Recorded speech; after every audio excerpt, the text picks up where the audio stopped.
Hello, hello, welcome, please come in. It's time to resume our fist weapons only playthroughs in this week's video in Dark Souls 3. And as I make my character, choosing the knight and a fire gem, I should clarify the rules, again, are as follows. I can only deal damage to enemies with fist weapons. Any buffs to my character or weapons are fully allowed as long as the weapon itself is a fist weapon. And much like Dark Souls 1, I can't actually get a fist weapon right out the gate. So at least for the moment, the challenge has not yet begun, because there's no way I'm going to beat these bosses with just punches. I care too much about my well-being. But that does mean I need to sprint through the early sections, fighting as little as possible. My main goal is to actually get a fist weapon, shocker, I know, which requires me to kill the first two bosses. And with Fort dead, on the second attempt, there we go, our old friend the Caestus. As I mentioned in the DS1 video, claws aren't usable after DS1 because claws actually get their own weapon category in these later games, which means my weapon options are actually just as limited as before. Hooray! Anyway, Caestus acquired, and it should be noted that it is a paired weapon, meaning when I two-handed, I have one in each fist. And paired weapons are very good in Dark Souls 3. I can also go back to Andre to upgrade and infuse it with fire thanks to the fire gem I started with. This splits the damage between normal and fire. Fire's a pretty good damage type in DS3, and it also removes weapon scaling. This means I can focus on survivability for the early stages. I'll probably switch to a different infusion later on, but for now my damage should be quite good with no stat investment. And now it's time to go back through the early stages to get a little more completionist about things. I wasn't earlier because I need to get a proper weapon as quickly as I could, but there are a lot of Titanite shards, Estus flask shards, and Grey Rat, all nice things to have. Oh, I should also do the tree jump. I always forget to do this first thing, but jumping on this roof gets me another Estus shard and the Silver Serpent Ring. We love extra souls. And it's time for a mad sprint. I really need to not get Sigurd attacked. He is going to be very important, as he always is. Giant help any time, which I appreciate, and it's time to team up with Sigurd to kill this fire demon, which goes super well. Let's just try that again. The fire infusion on my weapon isn't helping, but the real issue is I'm playing bad. Besides, I really just need to be a distraction so Sigurd can deal all the damage. Quest successful, time to move on. Lothric ring, we love extra stamina regen, and you know what, let's get a proper boss win to wrap up the setup. Great Wood is a pretty good start. This fight is very easy with any weapon because the pustules are pretty easy to break. My punch damage isn't, good, but at least it's quick. And the pustules deal big damage hits right out the gate. Goodbye, Great Wood. That gets me the ability to convert boss souls into items, which is very important for some very nice things later on. Before I continue, I should quickly recruit Yol and Pyromancy Boy, mostly just to have them in case I end up needing them later. And grab some Titanite, love some Titanite, and it's now time for the Road of Sacrifices. Oh, Yol does sell magic weapon. I can't actually use it right now because my weapon is fire infused, but it may see some usage later, maybe. The Road of Sacrifices has some more Titanite, an Estus shard, and even some rings that aren't useful to me at all. I could fight Crystal Sage, but I think I'll head into Farron Keep. This area has even more Titanite, flask upgrades, a bunch of enemies that I can't really fight very well because my damage is still pretty underwhelming. Oh, I've also hit the Vigor soft cap of 27. Nice! And the Caestus is up to +3, and some good flask improvements. Okay, buffs are working out pretty well. Let's kill this stray demon. Damage is still not great, although the stray demon probably resists fire. I really just wanted to come up here because there is even more Titanite over here. More weapon upgrades, please. And a heavy gem, which should be fairly useful much later on. Okay, +4 Caestus, that's better, and the stray demon soul gets me Havel's ring, which could be useful. Again, we'll kinda see. There are a lot of things I'm grabbing right now that may or may not be useful. Alright, it's boss time. Let's see how Crystal Sage likes getting punched. Okay, that's not bad damage. The boss isn't super durable regardless, but with fire infusion and a decent upgrade level, things are going pretty good. And wow, having a 27 in Vigor this early in the game is really super nice. Normally I don't buff my Vigor up until Lothric Castle. I should probably do that earlier in future runs. We'll see. Crystal Sage is dead, so it's back to Farron Keep to extinguish some flames, clearing the way to the next boss. Oh, I also got invaded because I wasn't offline for some reason, but turns out the invader wanted to be silly and I just left, so goodbye. Oh, right, I can't actually rest with an invader here. I guess I can just run past? I got invaded again? Good lord, thankfully I can just close the game. Stupid invasion nonsense. Let me just switch this over to play offline so I can skip this nonsense. And let's hop into the next boss fight against the Abyss Watchers. Pay no attention to me being poisoned, that's intentional. Definitely meant to do it. Phase 1 of this fight is always a bit of a mess because there are too many Abyss Watchers running around, and I don't actually know this boss's moveset that well. Good news is the fight gets way less chaotic in Phase 2 because there is only one boss here. I still don't actually know the moveset, and I spent a lot more flasks than I'd like in Phase 1, partly due to sloppy play, partly because, again, I was poisoned at the start of the fight. So let's give that another go. And another go, actually. I'm so bad at dodging the follow-up flames. And while you can backstab this boss, I'm not actually very good at doing so. Wow, I'm really just bullying this guy, huh? Let's pay a little more attention this time, shall we? Okay, that's a pretty easy attack to punish with a backstab. I should probably just wait to bait out that attack, get backstabs in, and yep, Abyss Watcher's down. That took more tries than it really should have, but it wasn't too bad. I've definitely struggled more in this fight. And with the Abyss Watchers dead, I can reach the Catacombs of Carthus. This area is easy enough to run through. I do a bad job of it, but I still make it to the next bonfire. And from here, I can reach the Wolnir fight. Even with bad damage, this fight is very easy. Just focus fire the bracelets, and it's easy enough to break them all and defeat the boss before he can really do any attacks. Easy boss done, it's time to knock down the bridge and climb down into these catacombs here. I can aggro this Mimic chest into killing the big demon, then finish off the Mimic. Just because I can. The big reason is because this demon has the soul of a demon, and trading this gets me the Demon's Fist. This is another fist weapon, upgraded via Titanite scales. This deals a mix of physical and fire damage and scales primarily off strength, meaning I now have an even better weapon, and it's also a paired weapon. This is going to be my primary weapon going forward. I just need to gather up some scales. Also, the weapon art for this is a big spin move, which is very funny. It's not particularly good, but it is funny. And with the scales I have access to, I can get it up to +2. Too bad I can't buff it with spells. Oh, I can change the infusion on the Caestus though. Looks like Raw is strongest for now. I'm sure I'll switch it over to Heavy once my strength and upgrade level are high enough. Time to really take these new fists for a test ride on the route to the Cathedral. And yeah, not bad. Could be better, but being paired weapons is always nice in DS3, and the scaling is only going to improve as I level. Oh shoot, I forgot to buy a torch. Oh well, guess I'll just have to deal with the stupid worms. Another big crystal lizard, another Titanite scale. Running through this graveyard, grab another bone shard, unlock the shortcut, and it's into the Cathedral proper. Sir, can you please stop shooting me in the head? These demon fists are doing pretty good work, actually. I'm a fan. Sometimes I forget how many shortcuts there are in the Cathedral. It's so many. Ow, no, bad Mimic. Not interested. Oh, Kirk, my old friend. We never did get to finish our fight sequence in DS1. Turns out you are still just as murderable as always, though.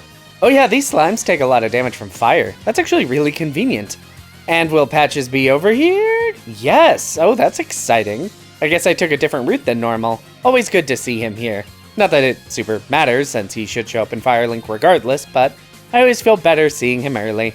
Oh, right. Now I need to drop down on the other side. I'll just fight the deacons. There are a lot of deacons. Spoiler, the weapon art on the Demon Fist is, not good for the most part, but it's actually surprisingly useful against the deacons to knock away the jerks around me.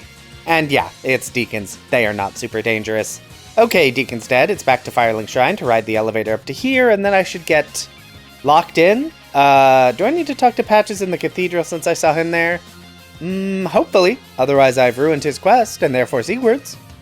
Okay, back to the Cathedral, to the upper area, do a scary drop, holding way too many runes. Hi Patches, I've come to buy this armor now, thank you. And while I shouldn't need a respec, I'll grab the fire here by Rosaria. Do the Thorn Gauntlets improve fist weapon damage? Hope not, because I didn't think about it until I was scripting this video, which is way too late to be useful. Okay, I've given Siegward his armor back. I have the doll. I guess Smoldering Lake is next on my list. Normally I'd come here for more upgrade materials, but I don't actually need Titanite that badly. Are there scales here? Hopefully. I've never actually needed an answer to that question. If nothing else, letting this worm die by Ballista gives me a bone shard for better Estus Flask healing, and more healing is always nice. Oh, I can get my Caestus up to +6? Neat! Probably irrelevant, but I'm gonna keep upgrading it anyway in case it ends up being useful. Oh, actually, I kind of want to kill the old Demon King, mostly for souls, and fire won't be super effective in this fight, so I guess this is as good a time as any to use the Caestus and magic weapon. And yeah, that's okay damage. I'm not really playing well at all, but goodish damage mixed with a lot of health means I win anyway. And that has gotten my strength high enough that I can now make the Caestus heavy, because that is better. It was actually probably better a handful of levels ago, but the difference isn't that huge. Okay, time to hunt down some Titanite scales in the Demon Ruins. And I really only know the direct route through this area, so let's look at a map. And get lost. And get found. And get lost again. But somewhere in there, I found the Titanite scale I needed, and it took like 20 minutes. Will there be footage of that on screen? It entirely depends on whether I can find the footage while editing. Oh, I also got an Estus flask and bone shard somewhere and all that getting lost nonsense. Neat. Okay, Smoldering Lake is done, time to actually make some progress. Let's kill this big dog. No, bad dog. Thank you. Pontiff eyes. Okay. And that means it's time for Irithyll, and this area is no joke, mostly because the random enemies here are all very, very dangerous. And they will kill you very quickly if you're being stupid, which is pretty bad news for me. At least my Demon Fist actually deals good damage. What a nice change of pace from DS1. Okay, I'm just gonna run through this area. Fighting enemies is for chumps. Another bone shard. Nice. Why do I feel like there's something down here I want? Is it the ashes? No idea. Anyway, hi Sigurd. Please continue your quest. I need your help because I'm never going to learn how to fight Yorm properly. Also, fist weapons are surprisingly good against random dogs. That attack speed is very nice. And this invasion gets me... oh, right, mannequin claws. Garbage, because claws are not fist weapons in this game. Big sag. But at least Demon Fist is good. Yes, Grey Rats, go scavenge for things. I don't even know if they will be useful, but it can't hurt, and let's continue to level strength. I want all the strength because I want more damage. And that means it's Pontiff time, and this is a fight I usually struggle against a few times and then absolutely wreck him. My big concern is my attack range is pretty small, so I won't be able to take out his clone in phase 2. This spinning weapon art actually does hit both, but it deals really bad damage. Okay, I may actually just be getting better at this fight, because this is my first attempt and it's going pretty okay. My fists are dealing good damage, I'm managing to dodge some of his attacks. There we go, Pontiff is down, and Grey Rat is back after having just left. Oh, he sells 3 Titanite scales, I will need those. Though they are very expensive. Okay, he still has 1 left to buy, but I can upgrade my fist 1 more time, so that's neat. We love more damage. Alright, back to Irithyll, back through the water, and into Irithyll Dungeon. Hi, Alva. Oh, bye, Alva. And this is one of my least favorite areas in this game. Mostly because of the stupid enemies that sap your max HP from a distance. Their whole deal is stupid. Ooh, another scale. And then an Estus shard from this mimic. Giant, move please. Okay, I fell. Sorry, Giant, you're causing problems, you simply must die. And I know you have no real defenses, but that doesn't change what has to happen here. Oh yeah, I always forget about this shortcut. And there's the key to Sigurd's cell. Might as well kill this mimic as well. I can't imagine I will use the Dark Clutch ring, but hey, free ring. And then I need to find the Titanite scales. Here, is it? No, that's a coal. Oh, right, it's the other mimic. More scales. And that means it's Profane Capital time, after a brief trip back to Firelink to level up. My first mission here is a rescue mission, because I need to open this cell to free Sigurd, then rush my way to Yorm's arena. And here, Sigurd can demonstrate his usefulness to me. Sigurd can die in this fight, and if he dies, he's dead for good, but it's usually not that big a deal. My attacks don't actually deal that much damage, but they do draw aggro from Yorm, which frees up Sigurd to be the hard carry and defeat him with his Storm Ruler. Boss down. Okay, we're pushing forward into Orlando again, I guess. Ow, ow, ow! Stop it. I'm looking for a Titanite scale. And I'm stupid, so I can't remember where it is. Sir, do not interrupt me. Oh, there it is. Fantastic. Not enough to level up my fist again, but we're getting there. Anyway, skipping through most of Orlando because it's easy to do, and it's time for Aldrich. This boss has arrow nonsense, and spell nonsense, and I am impatient, which means trading hits throughout the entire fight, but my damage is actually pretty good, and Aldrich is very dead. Yeah, fists are really coming online here, which is exciting. And that is the strength soft cap, I think. Pretty sure it's 40 in this game. I guess I can just buff endurance now for more stamina. More stamina is always good. And next boss on the chopping block is Dancer, from Night Rain. This boss is harder to fight without Surge Sprint, huh? I mean, it's really not that much harder, you just have to not spam attacks constantly so you can occasionally dodge an attack. Occasionally dodging attacks is good. I guess I'm just impatient. This fight does take a handful of attempts, which is a bit embarrassing, but whatever. Dancer is dead and we're fast approaching the endgame. And while I'd like to just rush the final bosses, I do need to head into the Consumed King's Garden. In addition to a flask shard and some Titanite chunks, there are some more Titanite scales. And I really want to get my Demon Fist maxed out for the higher damage. But that does mean beating an optional boss, Osiris. My damage is still good, and Osiris's attacks are mostly easy to dodge. Honestly, the biggest issues are my attack range and Osiris's weird proportions. Makes for some really annoying hitboxes. It still only takes one attempt, but it was trickier than it needed to be. And in the next area, I can grab 2 more scales in treasure chests. And then the untended graves. Here, there are 2 more crystal lizards to murder for even more scales. And those, combined with the Titanite slab I got from Sigurd, means I now have +5 Demon Fist. My damage is more or less maxed out, and that means it's now time to go through Lothric Castle. My weapon of choice is fully maxed out, my armor is good enough, and there aren't really any rings here for me to care about. So I'm just gonna run straight through, because there is no point in doing anything else.